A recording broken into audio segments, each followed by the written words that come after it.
David Norris there, number 49. Canadians getting an advantage over the USA yesterday. Antoine Sir, brilliant performance. Well, we are underway, and that's caught out a few. Bolshinov certainly caught out there, was just adjusting his poles, followed out by, well, I didn't see Valnes, Mike. Well, I find this fascinating. I'm just wondering whether the Norwegian team are there at all. I find this fascinating. They got off their skis, and I didn't really hear too much warning to bring them back in, but yeah. That's interesting. Where's Ireland? Interesting. I think you can say chaos. Well, I haven't heard anything, but all the Norwegians are absent, and suddenly a very exciting race has gone even colder than it is already. Holland is not there, so starting 13 is Hugo Lapalus, the under-23 world champion over 15K Classic. Really good performance from him yesterday. We'll see how he copes in the freestyle. Maltsev is there, Dobler is there, 15 Dobler. We've got Michael Novak of the Czech Republic starting 16. Away goes Lucas Bergel of Germany, 18. And Federico Pellegrino, he's decided to start. Now, Leo Johansson should be starting 21. I haven't seen the Swedes either, Mike. I haven't seen this, though the Swedes are further back. In fact, there's one further back there. I can't wait till we see the athletes going through 1.1 kilometer to see who actually started. Well, fascinating.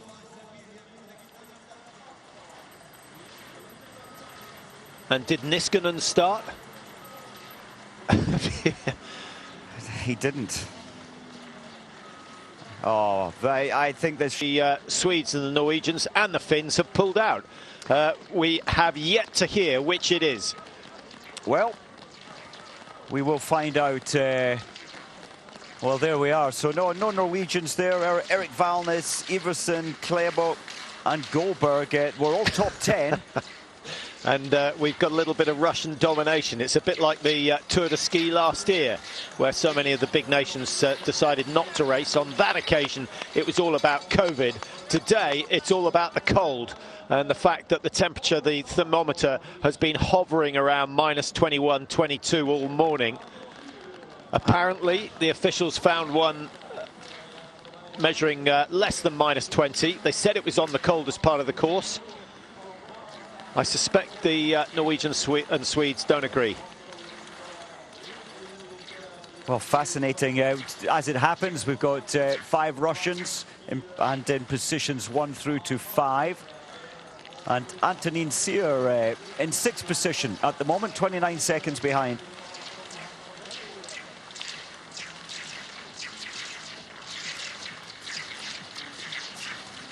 Russia. Yeah. And it's a training race for the Russians, really, isn't it? It is.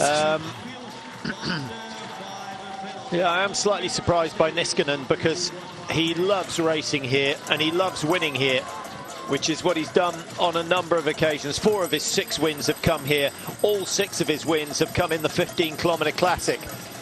But I thought today he had a chance of winning his first ever freestyle race.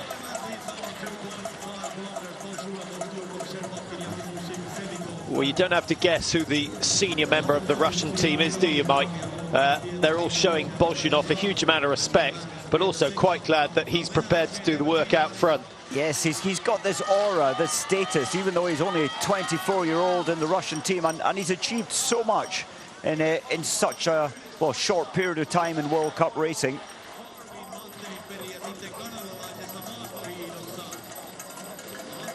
So I've just got the list of withdrawals. Biksa of Latvia did not race. Kruger is not racing. Holland is not racing. Goldberg isn't racing. Klebo isn't racing. Iversen, Valnes not racing. And Ivo Niskanen. So all the Norwegians.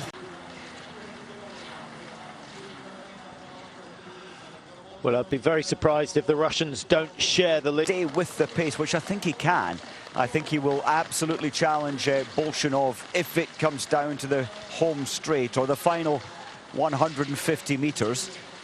And Bolshinov, to be off form and still finish third yesterday, it just shows the extreme talent, as we saw from this man when he was 20-year-old, when he was brought into the Russian team for the last Olympic Games. Yeah, he certainly took advantage of a later start number, didn't he? He was feeding off the times, particularly of Valnis, who was sitting in third place, and it was a tremendous finish from Bolshinov. Ustiagov taking a stint in the front, and I'm not sure whether it's an attempt to get away, but he's certainly pushing the pace. That was Hugo Lapalus of France. Lapalus, he had 13. He had a great finish to his last season. And they'll be back together by the time they pass through the stadium. Yeah, how many times will they have done a session like this? Do you know where the Russians do most of their training? Well, certainly in Munio, just leading into this phase of the World Cup, opting for northern Finland. And it was interesting in September, October, when they went down to Ramsau, and I thought, well, they're going down to Ramsau. You go down to Ramsau to use the glacier, but they didn't. The coaching staff deciding, well, on the glacier, it's at nearly, well, 3,000 meters, and the lactic acids build so high, you have to ski so slow, so they didn't actually take the team onto the glacial ice and snow. Just a training camp for 18 days in the valley.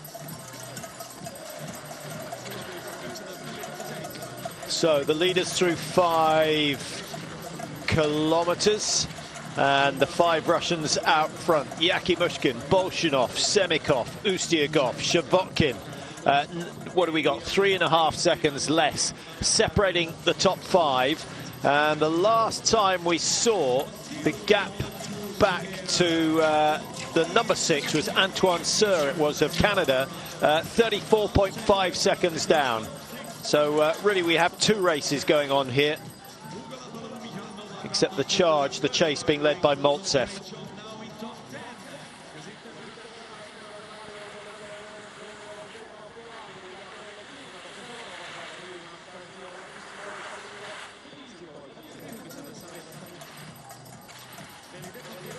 Just looking further back down the track, Andrew Musgrave, brilliant, moving up to 17th position, only 109 behind. And Andrew Young, 25th, 116 behind. So closed a lot of time down on the 5 Russians at the front. Yeah, Andrew Musgrave should be in this group. There he is, just going through. Might have picked up on him. And there's Andrew Young. Yeah. Musgrave wearing 32, and Andrew Young wearing number 30. Those two not far apart at the moment, and hopefully they'll gain some ground on the chasing group. I have to say, the start of the race took me by surprise. I hadn't quite twigged so many had pulled out, and when the timing device gave up, I thought it was just a very quick takeoff and some were left behind. That wasn't the case. Well, I'm wondering whether the timing device gave up because so many people retired from the race. To adjust it. It's made it an interesting race, though, and I'm surprised the 5 at the front. They've obviously got a lot more to give when the rest of the pack are closing down. Musgrave and Andrew Young.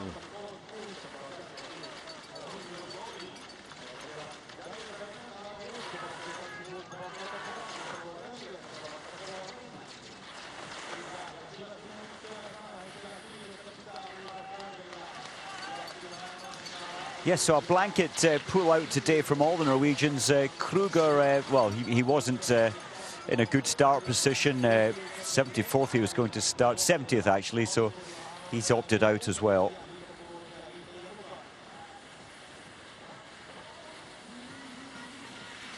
And I suppose, Patrick, with Lillehammer the sprints on Friday, and then of course the skiathlon on Saturday next week, the relays on Sunday. It's important for the Norwegians, selected from so many, to get to this level from all over Russia.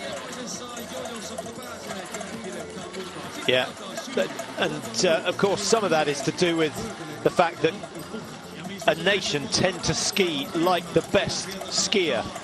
So Bolshinov, many of them will have skied behind him and just trying to imitate his technique.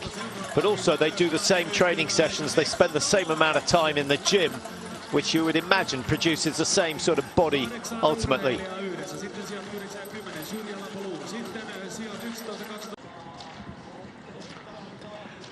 So this is the situation in Ruka at the halfway stage. It's Bolshinov of Russia who leads 17:53. So we've got another 16 minutes or so to go in this one. If you weren't with us at the start, a little bit of drama. The timing device went wrong, so there was a delay. Not as long as many people were thinking. But the Norwegians and the top Finn, Niskanen, who won the race yesterday, all decided to pull out of the race, and consequently it is now dominated by the Russians, although their army have been penetrated by Michael Novak, who is number 16 there on the right of your screen. Lukas Bergel of Germany just hanging on at the back wearing 18, and then there's another group, another 15 seconds or so further back.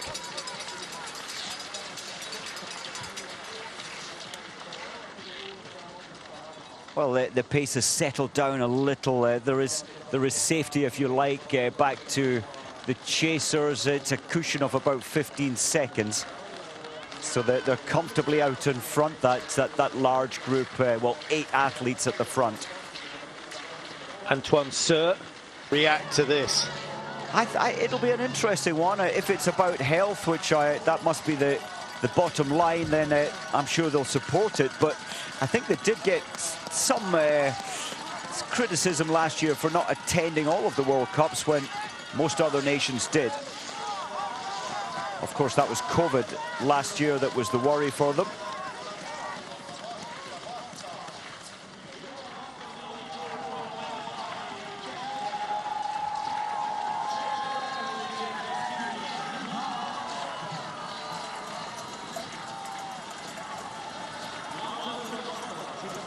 Well, it's great news for the Czech Republic, and Michael Novak looking so smooth and composed. I am surprised he's opted out to lead for, what now, 1.5 kilometers, but clearly he's feeling great today. Incredibly, he's pulled back, Patrick, a minute 13 to make it to the front. Well, that was on Niskanen's time, but a minute 5 on Shavotkin.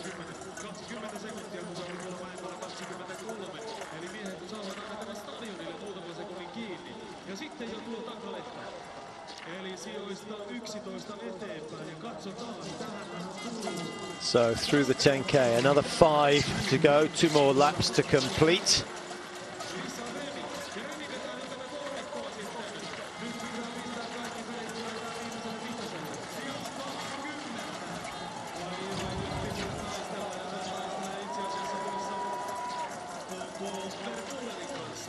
Good effort so far from Musgrave. 6th position he was last year. He's got himself up into 15th. He's not get him unless the front of this race becomes very tactical, which I don't think it will with so many Russians there. Then I think he's going to have to settle for something outside the top 8. But he's recovered well. Any news on the progress of Andrew Young, Mike? Andrew Young, just looking for him right now. He was last lap around, he was there. Well, maybe he's had, I cannot find him now. Maybe there's an issue that he's had in the 5 kilometers since they passed through. Yeah, I think he's dropped out of the top 25. He's yet to go through the 10-kilometer stage, so if that happens, we'll give you a shout. But Musgrave, we can confirm, still sitting in 15th place, some 41 seconds off the lead, which is held at the moment by Artem Maltsev. Maltsev, what an amount of work he's done, as you mentioned. Started a minute behind Alexei Shavotkin, or a minute and 5 behind Shavotkin.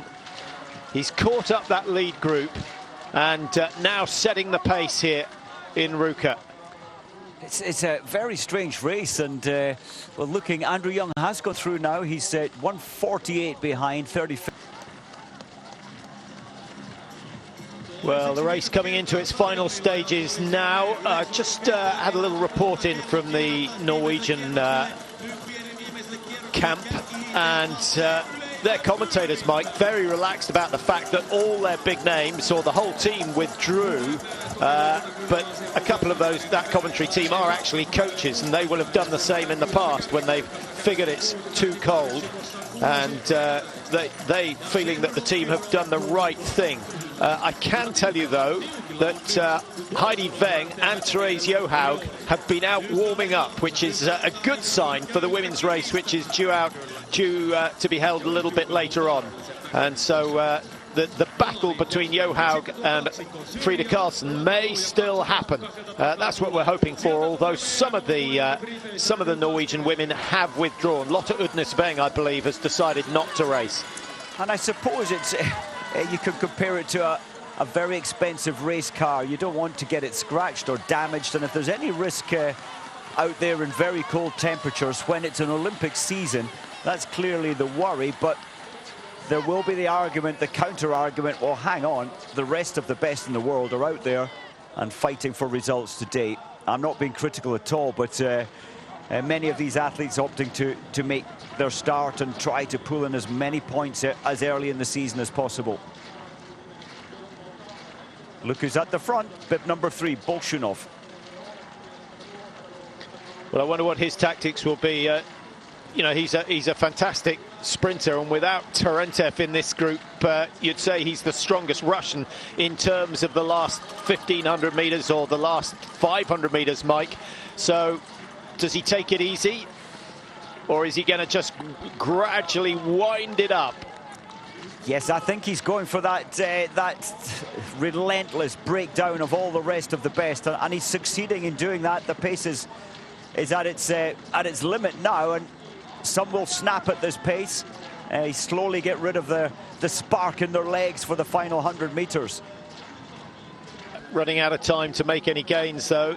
They've got just over the kilometre to go. It's going to get tactical now as Bolshunov says, OK, I've done my bit. I've reduced the size of the group. And here we go. Isn't that interesting? Bolshunov said, come on, one of you lead this. Nope, they all shook their heads, so no respect there. Novak, I think, is going to take the initiative. Was that wise? He's there to be shot at. He is there to be shot at. 34.07 on the clock at the moment. 35.09, the winning time from Johannes Klæbo last year in very different conditions to these, but it gives you some idea of what we're expecting today. Probably closer to the 36-minute mark, I would have thought.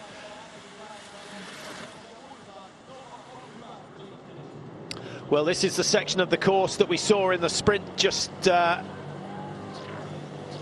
a few days ago, and it's Bolshunov who once again explodes before he hits the bottom of the big climb that leads up into the stadium. Such a crucial part of this course. Mikkel Novak, the only man who's not in a red suit, suddenly blown out the back of that group of 5. Still it's Bolshunov who leads. 5 on the near side. That's Sergei Ustiakov looking for his first win for a long time on the World Cup Tour, and Ustiakov is gaining good ground, moving right over to the left-hand side of the course, and he's still in with a chance of winning this one. Bolshunov leads, Ustiakov in 2. Well, I thought Ustiakov was going to try and push through back then. That was the time to go. I don't think he's got a chance now. Yeah, Bolshunov generally the strongest when it comes to the double poling, and he's making it look very easy as he comes into the finish. It's a 1, 2, 3 and 4 for Russia. Maltsev, great effort from Maltsev when you consider he started 1 minute 5 seconds down on Shavotkin, who ultimately started first with the withdrawal of Niskanen. Maltsev 3, Yakimushkin 4, Novak of the Czech Republic 5. He'll be delighted with that, rewarded for the effort that he put in. And then we've got Semikov, Bergel of Germany. Germany delighted with the way things are going at the moment. Good for them. He's in 7th.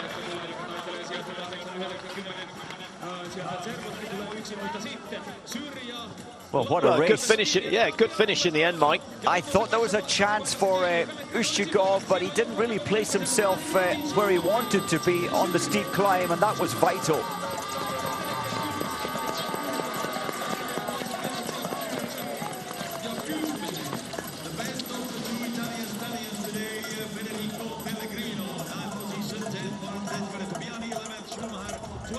Well, Pellegrino pushing into 9th place. Andrew Musgrave in the end, just dropping off towards the end there. 1 minute behind and 16th position. Yeah, got up as far as 10th, but then paid the price for closing what was a substantial gap as a result of his time from yesterday.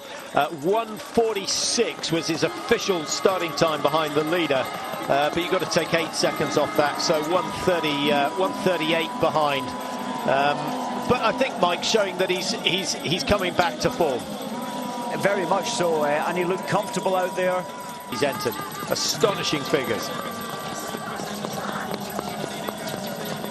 Halfarsson of Sweden down in 24, ahead of Roman Ferger for Switzerland, who skied with Rush pretty much all the way. And then Andy Young coming in 32nd position, just missing out on the points today, having got himself a World Cup point yesterday in the 15-kilometer classic. But the day belonging to Alexander Bolshinov, last year's World. Well, the big man's back in form, Mike, and I still think that the Olympics are going to be his main concern, as he has no gold from the Olympic Games. But he's the sort of man that will also target the overall World Cup. So one race still to go. Now, if